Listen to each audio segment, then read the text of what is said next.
Welcome back, everyone. It's here. And today I've got some r/BestOf for you all. As per usual, I'll be reading you the posts, giving you my opinions, and I hope you do the same down in the comments below. And without further ado, let's jump right into it. This post was collected by Choice Evidence 1983. Their tagline is "It dawned on me that he was a wizard." Original OP is u/SailorMoon20. Originally posted to r/Am I the Asshole. Am I the asshole for calling my friend a creepy weirdo after she posted a TikTok about my husband?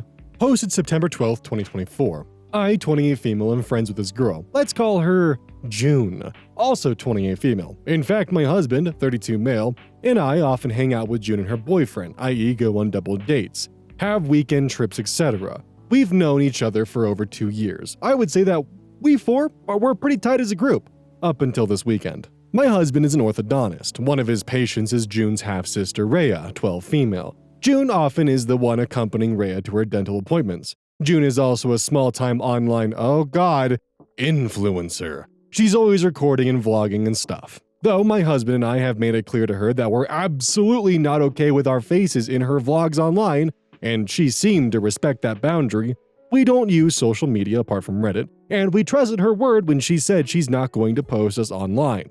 Cut to last weekend. My brother sent me this TikTok link with the message, "Dude, you gotta watch this." I opened the link and it directed me to June's TikTok account. She doesn't have much followers, less than 10k, but the particular video he had sent me had like 500,000 views/likes. I'm not sure which. Lo and behold, it was a video compilation of my husband with the title, "God, I see what you've done for others." The video was honestly the creepiest thing I've ever seen. She had recorded my husband during various of our double dates together, and it was clear he wasn't even aware he was being recorded. In some of the clips, she would start with her face and then pan the camera towards my husband with a cutesy expression and mouthing words like, "Oh my god." The worst one was where he was working on her half-sister Rhea wearing scrubs, and she'd recorded even that. She didn't even bother to blur out the kid's face while she was lying on the dental chair. I showed the video to my husband and he was horrified. He said it made him so uncomfortable and violated knowing that someone had been secretly recording him. He was angry that she'd recorded him while working on a patient. He texted her, asking her to take the video down and delete every video she has of him. First, she feigned ignorance. Then she said that she meant no harm and that it was all for online engagement, since I quote, "TikToks with hot guys go viral very fast," and that she'd gained a lot of followers after posting that. This was all so weird, but my husband and I got our families and friends to report the video, and thankfully it's being taken down now. This pissed off June, and she sent me a long-ass text saying how I was jealous of her online success, and that I couldn't stand seeing her succeed, blah blah blah. I replied saying, "You're delusional and unhinged. You're not successful, and you'll never be. Stay away from us, you creepy weirdo." Now she's all weepy and depressed and has been telling our common friends how mean I was to her. She's also been posting about mental health on her socials and about how mean some women are with their words, lol. Am I the asshole? Commenter, not the asshole. You and your husband had set clear boundaries and she violated those boundaries. This shows that she does not respect you at all. I recommend cutting her off entirely, as anyone who disturbs your peace is not worth your time. OP responds with, "Yeah, we're cutting her off entirely. I don't know if her boyfriend is aware of this or not, but I guess it'll have to be collateral damage because I don't want her to weasel her way back into our lives." Commenter 2, not the asshole. People who think online engagement is more important than basic human decency are sadly not at all uncommon. And they are, as you say, delusional unhinged. Their success is not real, and except in a very few cases, it never will be. OP responds with, "It's psychotic, honestly. My husband is so freaked out by this, I feel so bad for him."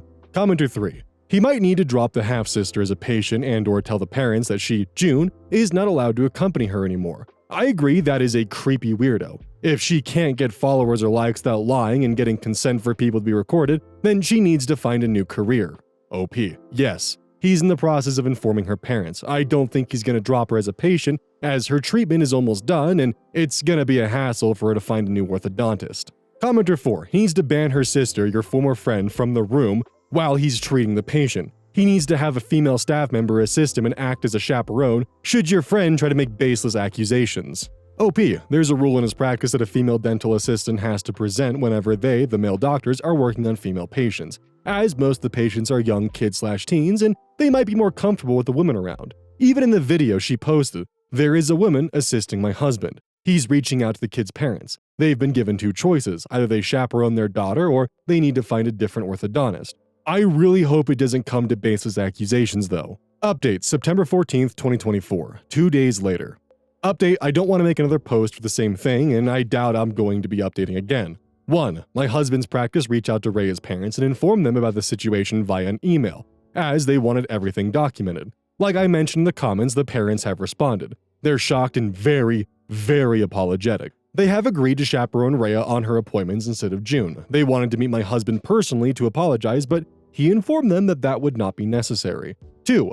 June's TikTok video is still in the process of being taken down. No new updates on that. I guess she contested the reports or something, I'm not entirely sure. My husband and I have blocked her. My brother is keeping an eye on her account though, just in case she posts something else about us. We'll see what to do if/when it happens. We're going to be consulting a lawyer if she bothers us again in the future. 3. My husband is kind of shaken up, upset, annoyed about this whole thing. He's taken some days off work and so have I. We'll plan a trip somewhere maybe to take his mind off of these things. Right now, I need to be there for him. I won't be posting anything for now.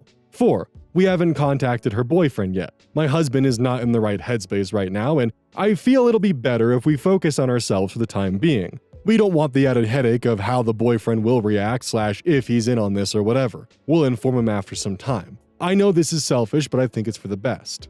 New update, October 11th, 2024. I genuinely hoped I wouldn't be posting this story again, but life had other plans. We thought the drama was done, but nope. We filled June's boyfriend in on everything, and he was shocked, hurt, and confused. Turns out, June managed his social media, and he had no clue what she was posting. He thanked us, and we thought that was it. But then, he asked to meet up, saying he needed to discuss something. To be honest, we were extremely hesitant to meet with him. We were so done with the drama and didn't want to get sucked back in, but he seemed genuinely concerned and willing to listen. So we agreed. At the meeting, he revealed he'd confronted June. She broke down, professed her love, and claimed her obsession with my husband was for social media clout. Apparently his total package made for great content. When he asked to see her phone, she refused, so he checked her laptop and found hundreds of sneaky photos and videos of my husband. And, for laughs, she had pics of me, looking my absolute worst. Mouth open while eating, weird faces, the works. I think I'm pretty good looking, but these photos were the opposite. It's like she wanted to prove a point about my husband's ugly wife. June's boyfriend dumped her, but honestly, we're even more freaked out now. The scale of her obsession is terrifying. Hundreds of photos and videos? That's not just a crush, that's a fixation. The thought of her escalating to something more is keeping us up at night. As a small consolation, June's boyfriend made her delete the videos from her social media and laptop, but God knows how many more copies she has. Despite June not reaching out after all this went down, we're still on high alert. Her radio silence is kinda unnerving, and we're bracing ourselves for whatever might come next. Hopefully it is in fact just for social media clout and not some baby reindeer type obsession with my husband. It's kinda unsettling how she was friends with me for over 2 years. We hung out often, we've gone on weekend trips with her and her boyfriend, we have so many mutual friends, and yet no one knew. She's doing this behind our backs. Either I'm bad at reading people or she's very good at being sneaky and deceptive. I'm also mentally kicking myself for not realizing that someone was taking pictures of me. I feel my husband and I both need to be less dumb and more aware of our surroundings. On a brighter note, Rhea's parents are super thankful to my husband for still treating Rhea after everything. And that's it for now. Hopefully this really is the end. Relevant comments. Commenter 1. Just be careful, OP. Jane sounds unhinged. OP, we are. It's kinda scary though, cause she knows where we live, / where we usually hang out, / where we work, / where my husband works. Commenter 2. Man, this is some serious soap opera level drama. Like you said though, better to stay aware. No one likes being caught off guard. Hopefully it ends soon and you can move on. At least the parenting situation seems good. OP responds, Rhea's parents are wonderful. They're the ones who used to initially accompany Rhea to her appointments. They said June told them that she wants to spend more time with Rhea and she's otherwise busy, so she could be the one chaperoning her. They had agreed because Rhea was excited about spending time with her sister. It's really shitty that June was using Rhea as a ruse to get near my husband, not gonna lie. Commenter 3. Wow. Just wow. I would take all the evidence and a statement from the ex to a lawyer and get some type of restraining order requiring her to stay away and remove all social media of you two. She seems unhinged and needs to stay away. This makes me think of a stalker movie and you guys need to change stuff before the movie has a bad ending. OP responds, We're going to be talking to a lawyer to see what options we have. Our apartment has a 24-hour security, so I doubt she can do anything there. I'm more worried about our workplaces, to be honest. New update, October 18th, 2024. I really didn't want to update this situation, but things have taken a seriously dark turn. When I posted about June's thing for my husband about a month ago, I thought it was just some weird crush. Now, it's flat out terrifying. The day after my last post, my husband got a super creepy message from a random number. "You've got it all wrong. Please meet me. I'll make you understand." We freaked. Lawyers and cops are on it, trying to get a restraining order. Both our workplaces have ramped up security, and we've warned friends and family to keep an eye out. This whole thing is destroying my husband's mental health. He's anxious 24/7, wondering if he's being followed. He stopped going to work because the feeling of being watched is overwhelming. We're trying to prioritize his safety. And honestly, it's breaking my heart. The other night, he broke down in tears. I've never seen him cry before. It was shattering. He's been talking to a therapist online, trying to cope with his stress and anxiety, but even that's not easing his mind. He's consumed by fear for my safety, constantly worrying that June will harm me to get to him. We're covering our bases. Security cameras, dash cams, the whole works. And I've scoured our home twice for any hidden devices. Thank God, all clear. If things get worse, we're prepared to up and move. Honestly, it's better to have a life in a different state than be dead here. It's heartbreaking to think about leaving our friends, family, and everything behind, but we'll do what it takes to stay safe. Some more of the advice on here was really helpful, and I've done most of what was suggested. If anyone has any more insight, please share. I'm desperate at this point, to be honest. Fucking course it's a TikTok influencer. God damn. Ugh. Now the question is, did the TikTok algorithm drive her into insanity, or was she always this crazy? Because that's a genuine question, because the TikTok algorithm can do some pretty fucking crazy things to the mental psyche. And that's not even as a user, that's as a creator. Like, the analytics game that content creation platforms will put you through to try and force you to create better and better content can be one of the quickest ways to burn out. And when you discover something that gives you that little bit of extra push in the algorithm, it's hard not to fixate on it. And I genuinely do wonder if that helped contribute to her growing obsession. Maybe she had a minor crush and it started out as something innocent, but the moment that TikTok blew up, it became more than just a crush, an obsession, something for her to fawn over and to become fixated on. I personally think there's a decent chance the TikTok algorithm act as an amplifier to any, toxic obsessions that she may have been harboring. And the thing is that most law enforcement agencies don't take stalkers seriously, and even with a civil protection order or restraining order, that's just an on-paper threat pretty much. They can still break the restraining order just once and do a lot of damage through it, and that's all it takes. A piece of paper isn't going to stop someone who's extremely obsessed, and it does give you some legal action to take if they are unsuccessful, but that does have the predication of unsuccessful. And honestly, one of the worst parts is that me as a content creator, if I'm ever in a position where I need just to up and leave, I can work from anywhere. I don't have to worry about my sources of income being jeopardized because I have to find a new job. They do. This whole stalker situation puts everything about their life just on the cutting board and chopping block. It's shitty. In situations like this, it sucks because there is so little that you can actually do besides essentially making a new identity for yourself to get away from this kind of shit. You either get lucky enough where your stalker fucks up and breaks a restraining order and you can throw him away for good, or you end up in a position where you have to essentially throw your life away and cross your fingers. If any of you have any recommendations or suggestions, the original OP to this may never see it, but it could definitely help someone who's in a current situation that's similar to this. This post was gathered by Direct Caterpillar 77. Their tagline is "Satan is not a pogo stick." The original OP is u/flounder 1960-1953. Originally posted to r/relationship advice. Friend is mad at me because I wouldn't buy essential oils from our other friend who works in an MLM. All of us are 25 female. This one's a bit of an oldie from the MLM peak era from September 26, 2018.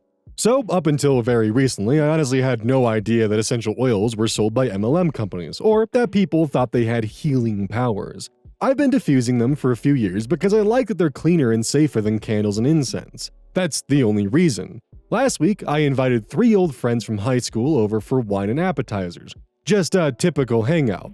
My friend, Katie, invited Kara. Kara went to high school with us, but I was never close with her, so I wasn't friends with her on Facebook or anything. As soon as Kara saw my diffuser, she said her side job is selling essential oils and basically started pitching me. It was pretty obvious right away that she works for an MLM, but I honestly didn't care.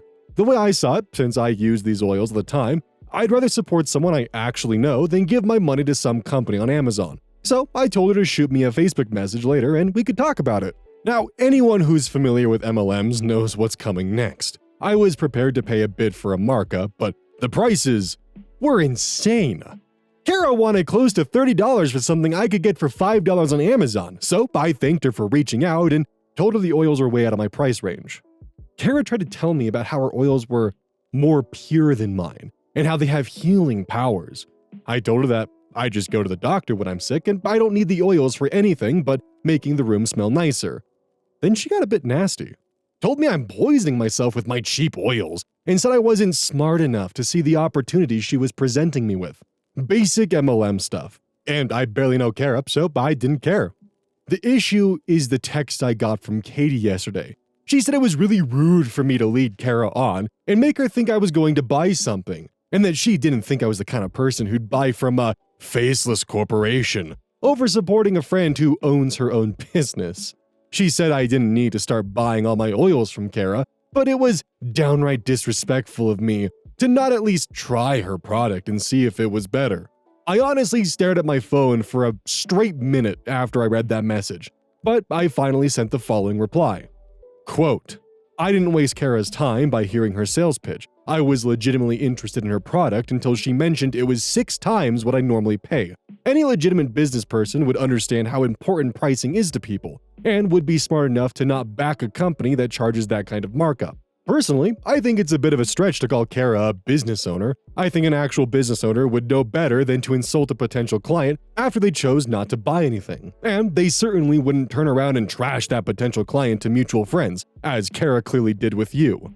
It's been over a day and Katie still hasn't texted me back. She's obviously acting like a jerk, but she really is a good friend, and I don't want this to end our relationship. Should I reach out? What should I say?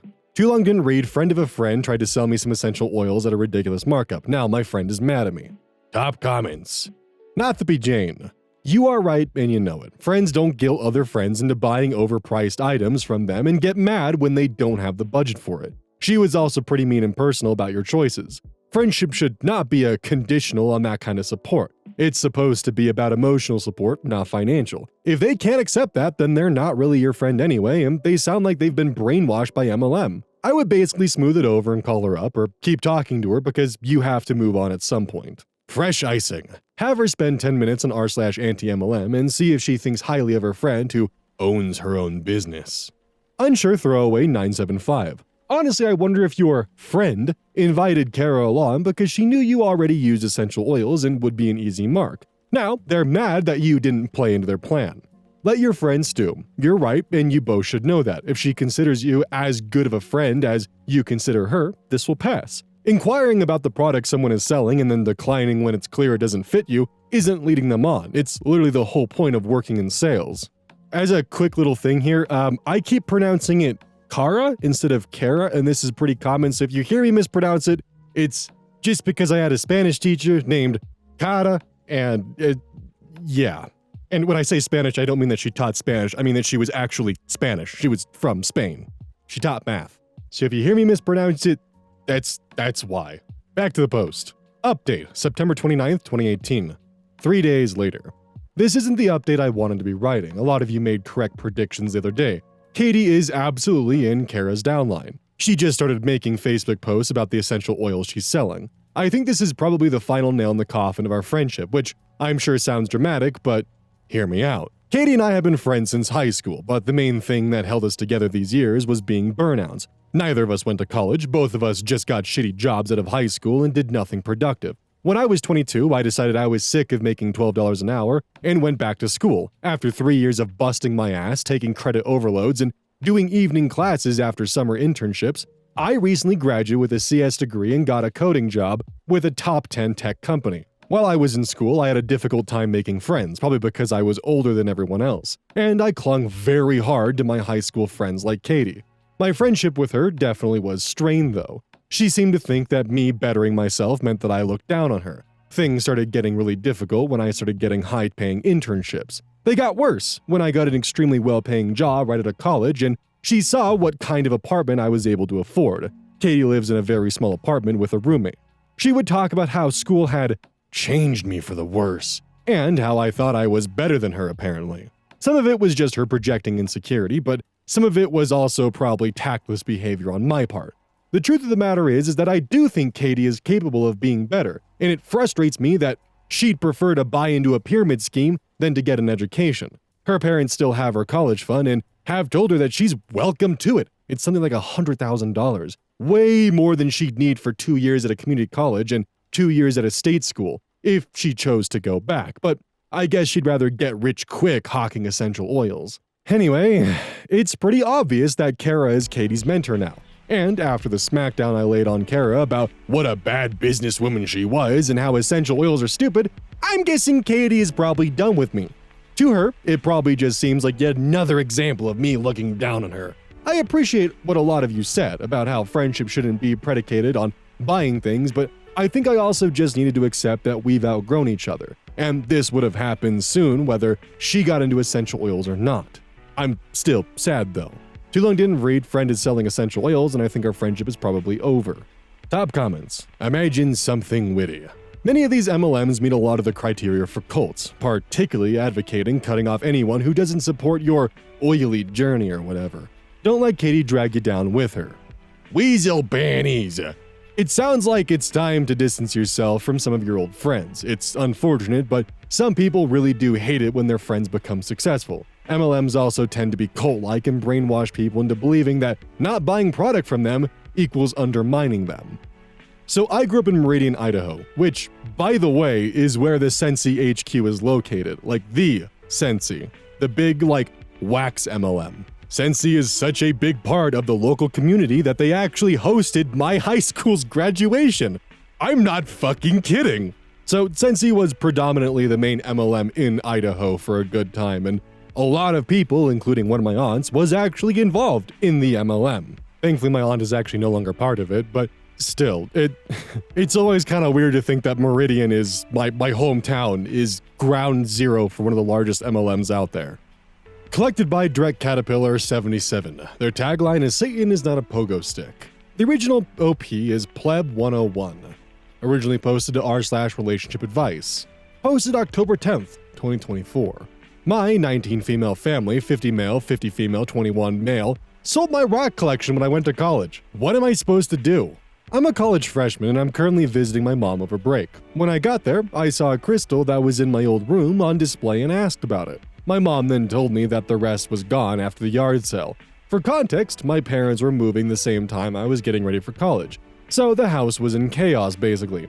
I had a rock collection that I had been growing for around 10 years and had cost me over $1,000. Some were gifts from old friends or family, some I had found in special destinations of significance, and all of them were important to me. Since the collection took up 2 cabinets, I knew I couldn't take it to my dorm room and decided to pack them up. My brother also likes rocks, so I thought he would be a good fit to look after them while I couldn't, or at least until I decorated my room when my parents bought a house. Apparently, my brother picked through the boxes and told my mother to sell everything he didn't want to keep. My aunt and mother took a few each that they liked, but hundreds of rocks were either donated or sold, with none of the profit going to me and without my knowledge. When I learned this, I broke down into tears. I know they're just rocks, but they brought me a lot of happiness and I can't believe they're just gone. Writing this out is making me cry again. My mother feels sorry and I don't blame anyone for this, but I'm crushed. How do I deal with this loss and not take it out on my family? I'm not mad at anyone, I just wish I'd explained better or something, and I don't want my family to think I'm angry with them. Stella Maris. Most of their comment is them quoting back passages from the actual post itself, and ends with, "Why aren't you angry with them? This is horrible, rude, awful behavior from them. Why do you think it's your fault that they acted like this? I hope at least your mother and aunt and brother have given back the parts of your collection that they decided to keep, and given you some of the money they got for selling the rest. Unhinged behavior." OP responds, "Honestly, I do have some anger, but I don't want to direct it at them. They're not bad people at all, but So far, my mom, the only one I've talked to, has been trying to act like everything is normal again, and it honestly makes me feel worse. They've never done anything like this before. I'm just angry at the whole situation. Trey Boucher. They stole from you and then sold the stolen goods. Have they given you the proceeds of the sale? I'd say your opinion of them as not bad people is wildly incorrect. Only bad people steal from their child. Opie responds, my parents thought I was giving them away, so they weren't trying to steal from me.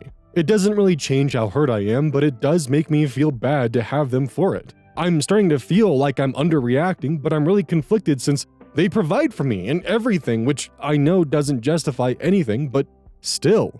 Bubblegum Crash commented, it's okay to be mad and sad. Have you had a conversation with your brother to let him know that you meant for him to look after them and enjoy them, not that they were his to give away? Let him know that you're sorry you weren't more clear that that was the case, but that you're upset and it's going to take some time for you to get over. Your parents too. Followed by quoting them, I know that in the scheme of things, it's rocks. I had a lot of memories in my collection and I'm just going to be a little sad and a little mad that they're gone. I know it's not anyone's fault and I'm not blaming anyone. I just have a lot of feelings about not having them anymore and it's going to be a bit before I'm okay with it. When it's not so raw, maybe see if your family would be willing to go with you to get a few new rocks that are tied to new memories, or let friends know that you're rebuilding your collection slowly, so you can keep them with you. Opie responds, thank you for your reply and understanding.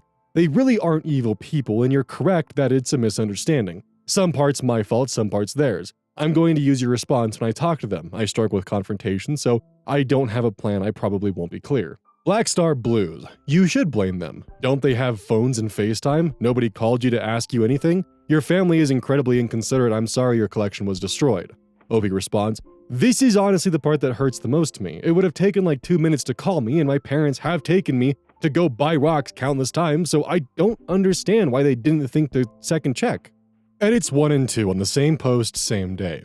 Edit, my family didn't mean to steal, they just assumed I was giving them away. It wasn't necessarily malicious, but it definitely was wrong. Also, I think the reason I'm struggling to be mad is because me and my mom have a really good relationship. She's the person I can always rely on, and I'm really hoping the situation is the misunderstanding I see it as. Thank you all for your replies. I haven't had anyone to talk to about it all day since my friends are busy, and the only other people around are my family. Edit 2. My parents are well off, so I don't think they sold them for money. Any money made was probably put into the household funds, and I doubt they made thousands of dollars off of the items. That's just how much I've estimated I've spent. I would feel very guilty to ask them for that much, especially since they are paying for my college, so I'm thinking about maybe asking them to buy something of equivalent value. I've never had to bargain with my parents, so I'm not sure how this will go down. I'm going to talk with them tonight since my dad is here now. I'm going to take the advice of writing something out to read them. That's actually what I was going to say. All the people saying I'm a pushover are 100% correct, lol, but I'm going to try not to be when I talk to them. Edit 3. This is probably going to be my final edit. I just talked with my parents and I used kind of a long speech that included some specific memories I had connected to the rocks and asked to be compensated financially for the loss.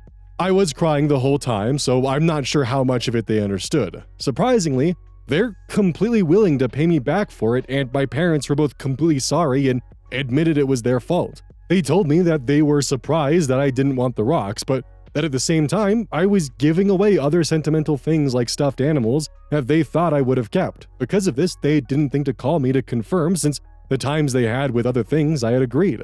They said they're going to get everything back from my aunt and brother. My mom has already rounded up what she took, and that they want to take me rock shopping the rest of the weekend I have together with them. This has been such a chaotic day for me, and I never expected so many people to reach out. For those suggesting it, I am looking into therapy. I think my issues with confrontation and social pressure in general warrant some professional help. My dad actually notes that he was proud of me for bringing it up to them in the way I did. I'm going to be a combination of mad and sad for a while, but now it isn't all stuck inside of me. Thank you to everyone for pushing me to talk to them up front. I probably wouldn't have done it without the help. So if you grew up struggling with confrontation like I did, I think one of the best things that I can recommend is to write things out and give it as a written note, because you have more time to formulate your thoughts. You're not going to be stuck in the thought cycle where you're kind of just a silent mess trying to put everything together and take the weird concept of a thought idea that you have and figuring out how to assemble that as words. It's a lot better to write things down because you can better structure your thoughts and make sure that everything is properly sound and formatted, and you don't have to worry about stumbling over your words as you're trying to explain yourself. Plus, you won't be interrupted. Hey, welcome to the outro. Don't forget this whole thing is basically brought to you by GamerSups. If you like caffeine, then I can't recommend GamerSups enough. Use code Oz at checkout to support the channel. And I do actually use this product. It's replaced all other sources of caffeine for me because I feel good. It doesn't have any of that extra stuff that a pre-workout blend might have. It's with a couple of the extra things to make it so you don't crash as hard. It's good. I like it. Personally, if you really want a good flavor, try the Soda Pressing Pear or even the Dragon Fruit Punch. Those two are my personal favorites right now.